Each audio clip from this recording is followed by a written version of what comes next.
Maybe don't know. This time, this time, this time, this time, this time to build. This time to build. This time to build. This time to build. This time to build. This time to build. This time power. This time to build power. This time to build power. This time to build power.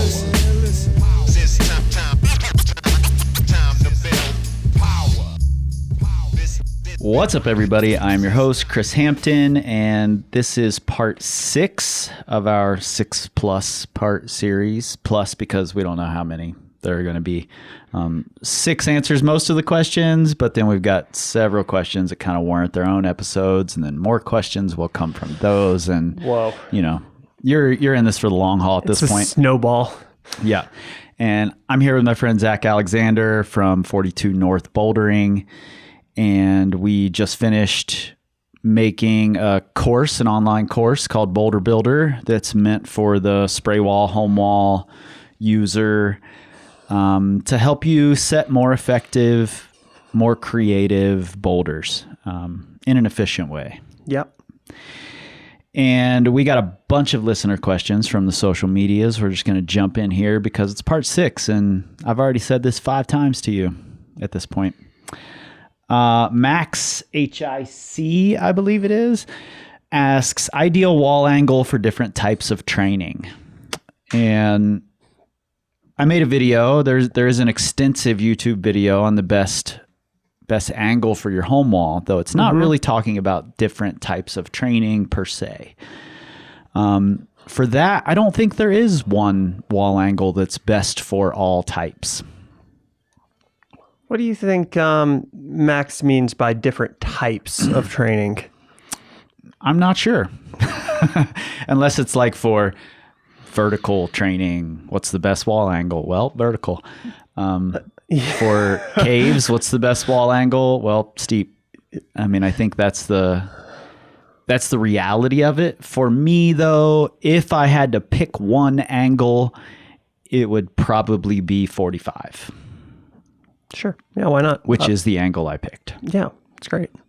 Yeah. And I think maybe if I weren't as invested in and had been invested in for a long time, being able to set boulders that are, that work for a lot of different levels at that angle, then maybe an angle that's a little less would be more valuable.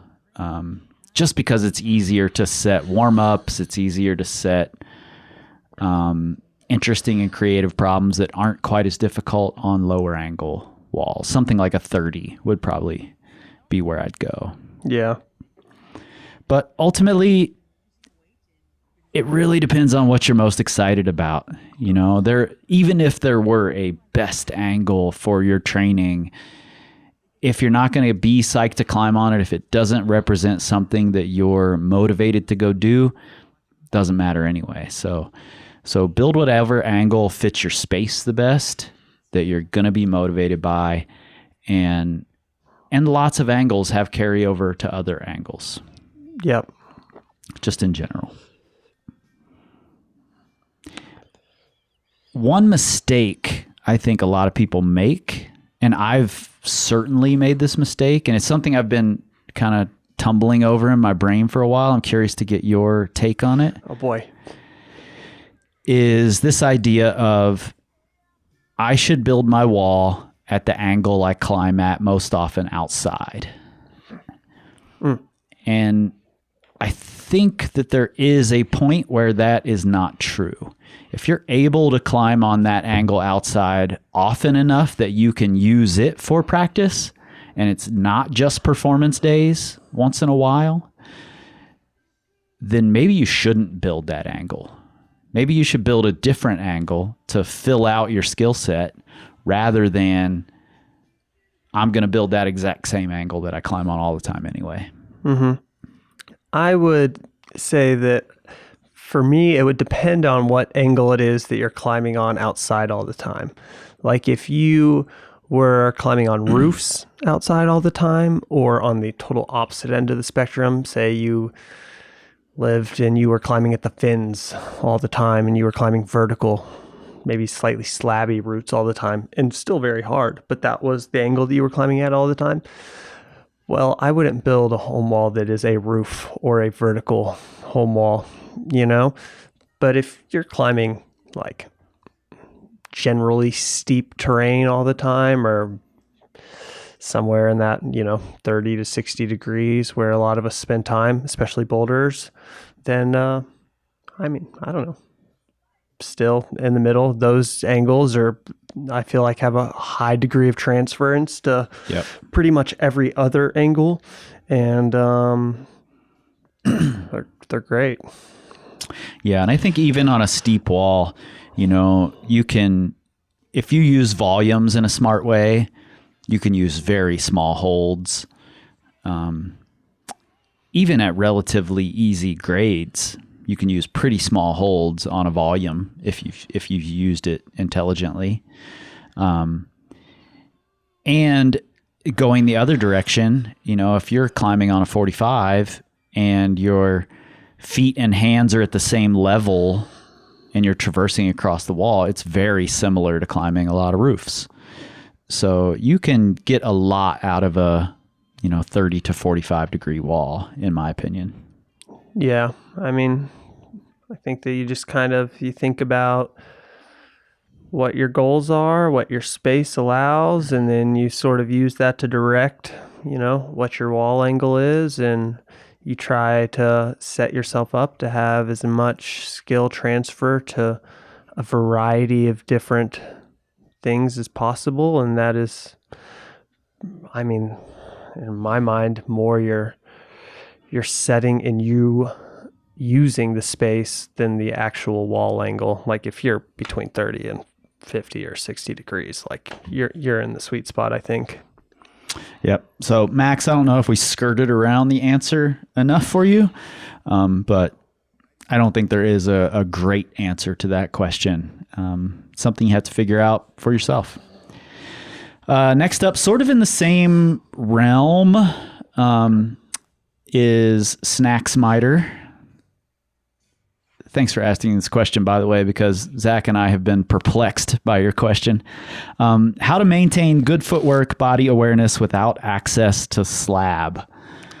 Number one, I don't think good footwork and body awareness is only on slab. I think me neither. I think it comes on all angles. Yeah. If you mean how do I maintain my slab footwork and slab body awareness without access to slab?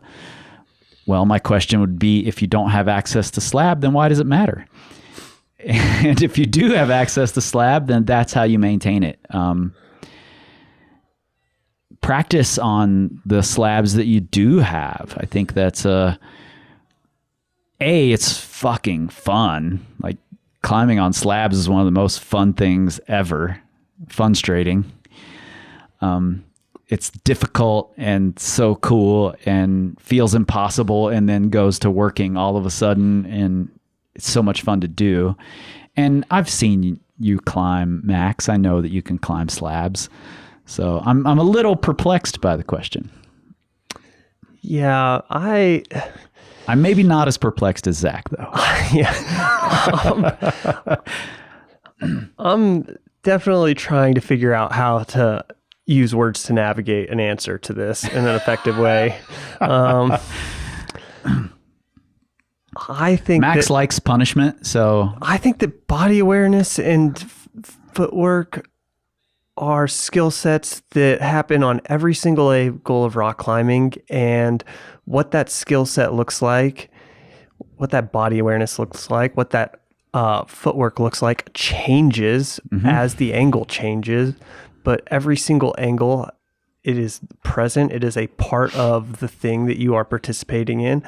I guarantee you that if I went to pre-straw, I would get my butt kicked by the footwork of using my feet in the roofs the way that, and the body awareness and the roofs to do it. So, from everything from that to a slab, it's just different at all angles.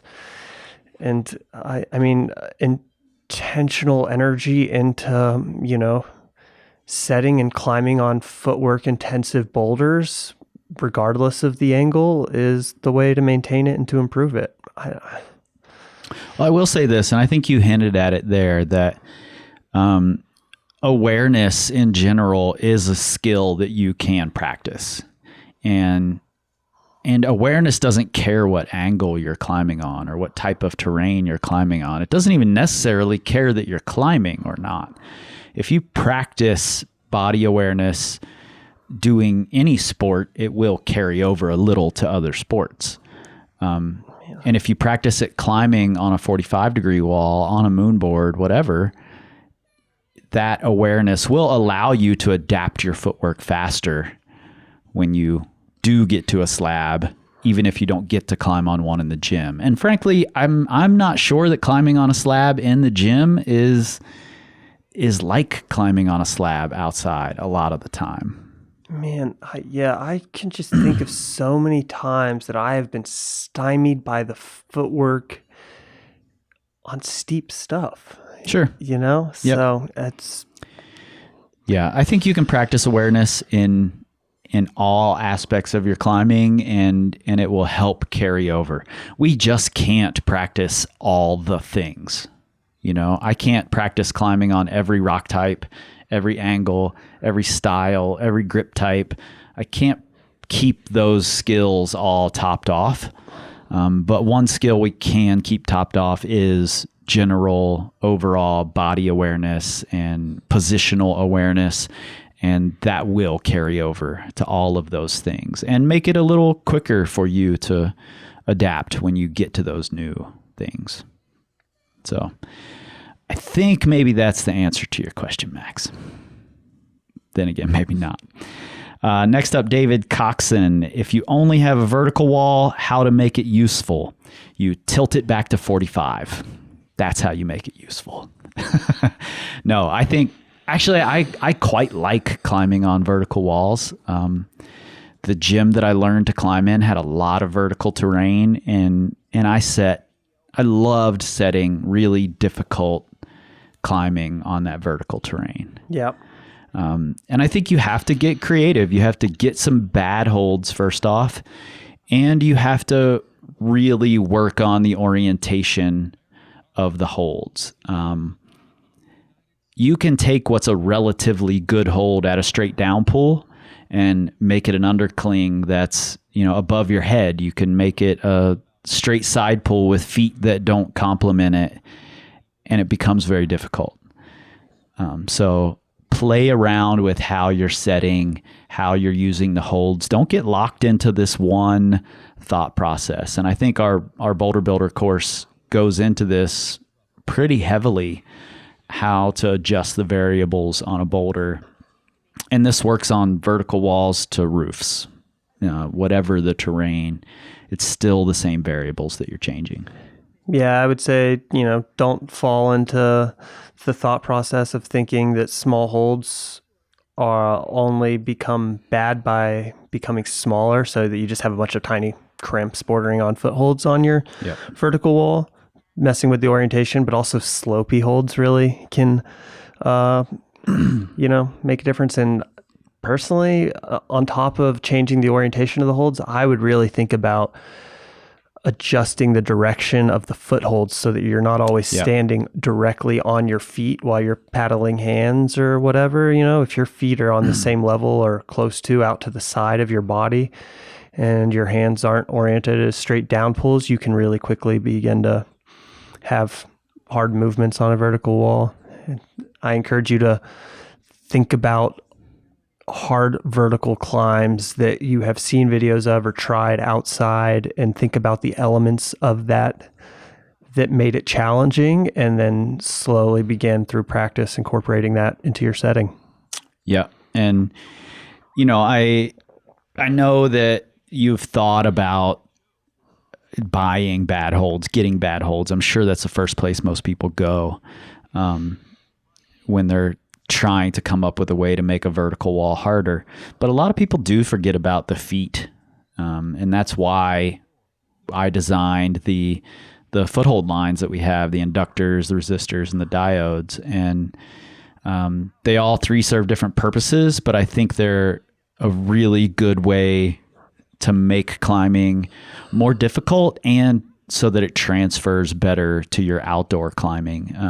Most of the footholds you can buy for your home wall are either really big and good, or they get worse by getting slopier. And our diodes are small, tiny, slippery edges, and our inductors are small edges that are shaped in such a way that if they're out to the side, they're even more difficult to use. And they're not the only ones that are out there. So I would just look for bad feet as well. It's an area people tend to forget about. Yep. Something I forgot about actually when I was initially making the wall, until Angie Payne came in and was like, wow, all your feet are giant. And I'm like, okay, you're right, But I was caught in that commercial gym paradigm where that's the size of all the feet. And I hadn't really thought about how can I get much worse feet on these walls. Thank you, Angie. Yeah. Now it's very cool. So next up is kind of a multi-part question. Several people asked about this. Clay Thomas said, I get overuse injuries on a steep woody. What antagonistic exercises help? And Rebecca Gorell asked how to keep my older, formerly powerful body challenged without injury. I avoided bouldering for decades as it's how I always seem to hurt myself. And to kind of jump into the first question here, overuse injuries, I'm not sure an antagonistic exercise is going to help with overuse. If you're overusing, you're still overusing. It doesn't matter. Yeah. Though I do think there's a lot of value in antagonist exercises or just getting stronger in general. I prefer not to think of them as antagonists. I just want to get overall stronger. So for me, that's the value of strength training. Resilience. Yeah, being more resilient, you're harder to break. Frankly, if you're stronger, it's harder to overuse.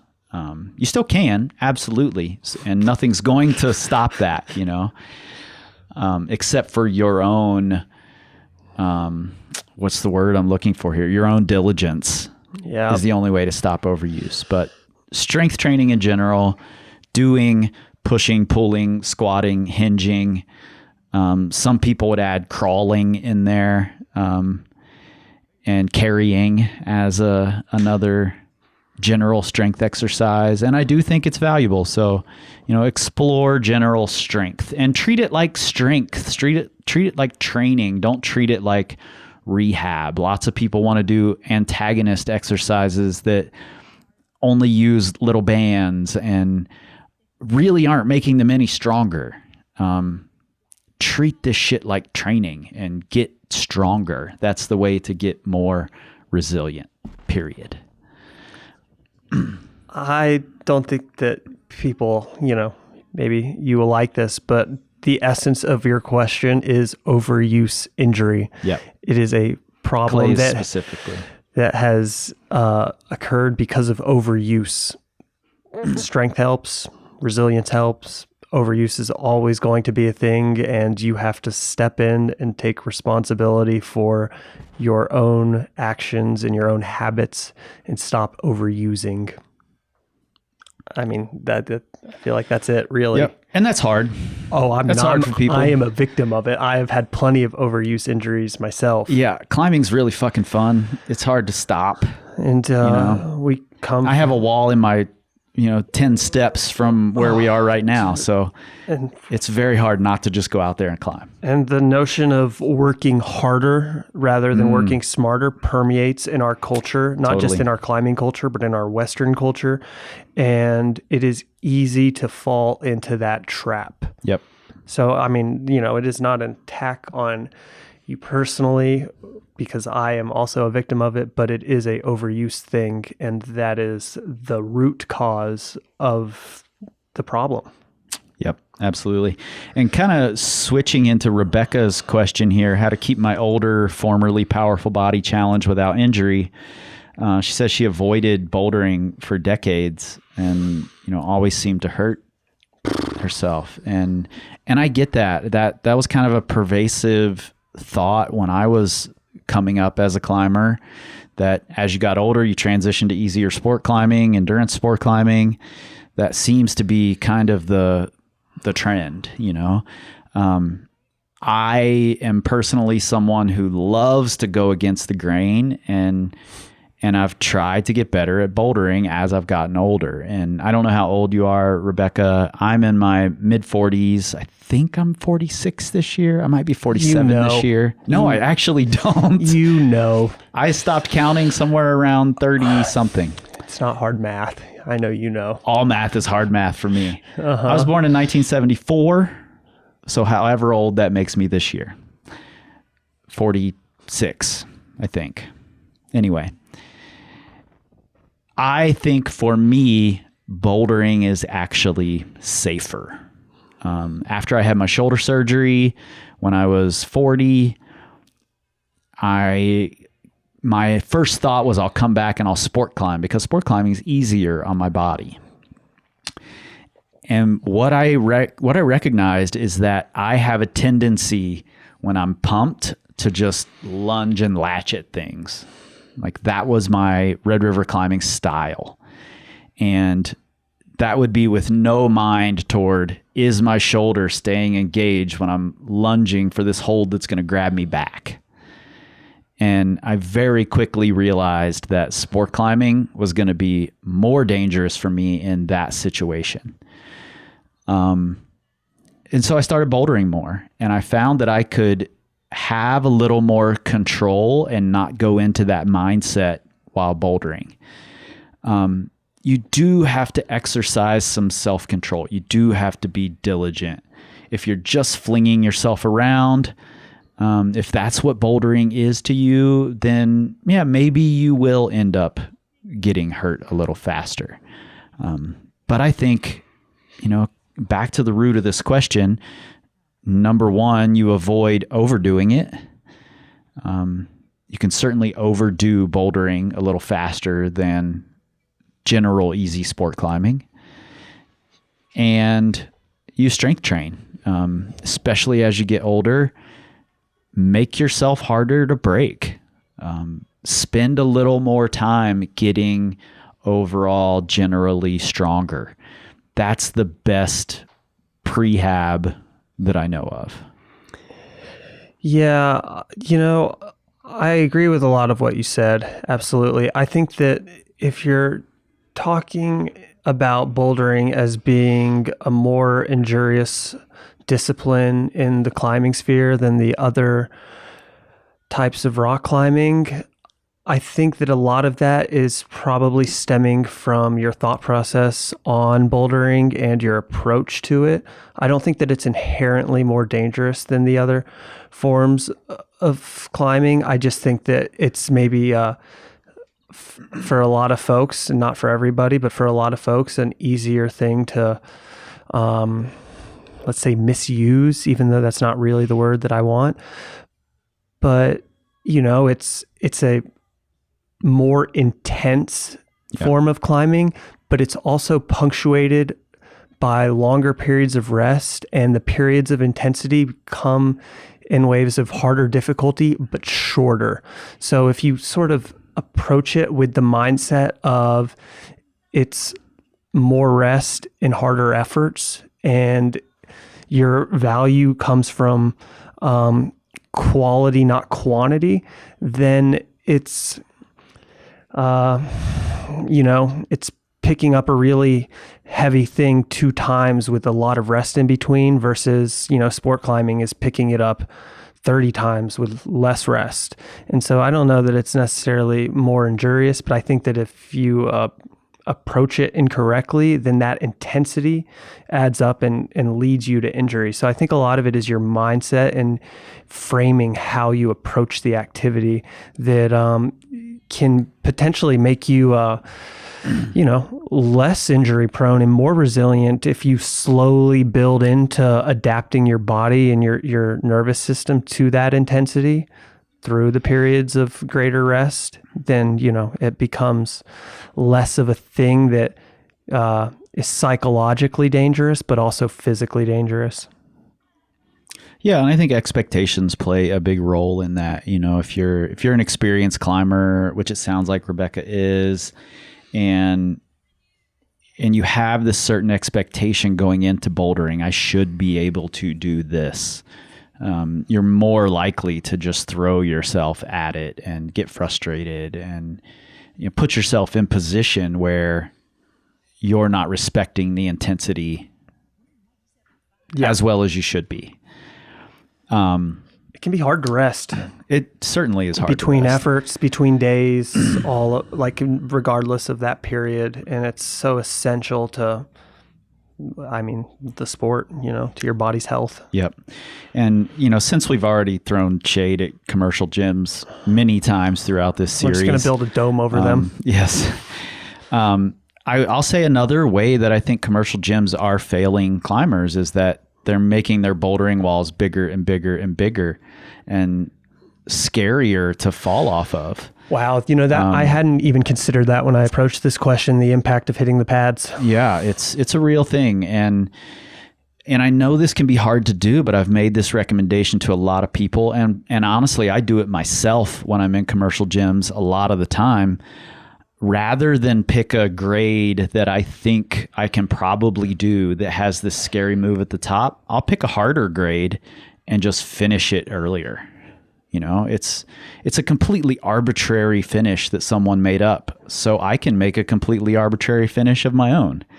I'm going to finish halfway up the boulder and just pick something that's hard for me, challenging for me to that point, rather than feeling like I have to do this boulder that was set forth in front of me. Yeah, take charge of your personal experience. There's nothing that requires you to go to the top of the wall. Yeah, and you can do that outside too.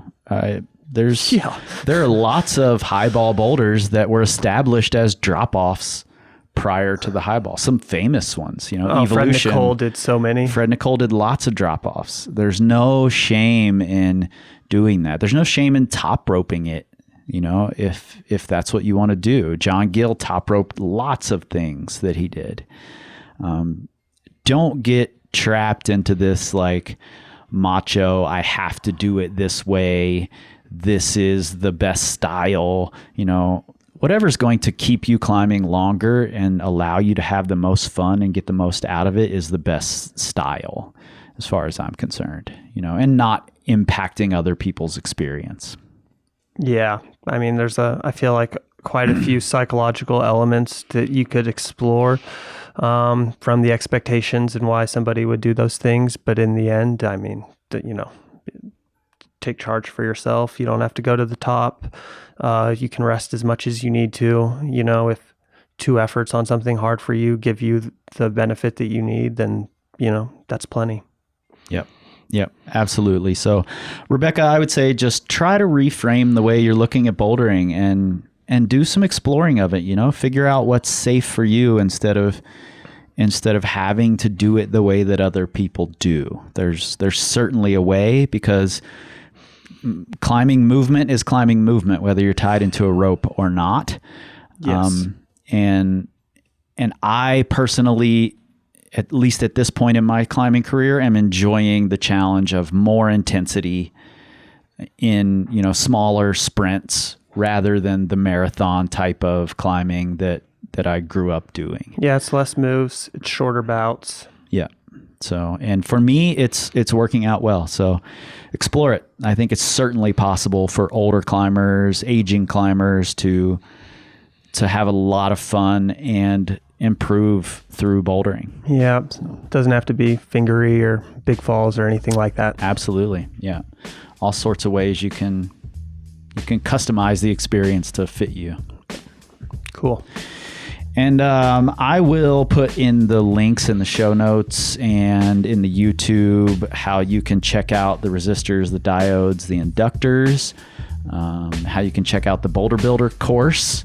which is live. All the parts are live. I got them live. all uploaded last week. And there's a bunch of people in there doing it. There's a ton of information in there. So if you want to figure out another way to interact with your spray wall to make the most of it, check out the Boulder Builder course. You can find Zach at 42northbouldering.com. Instagram, YouTube.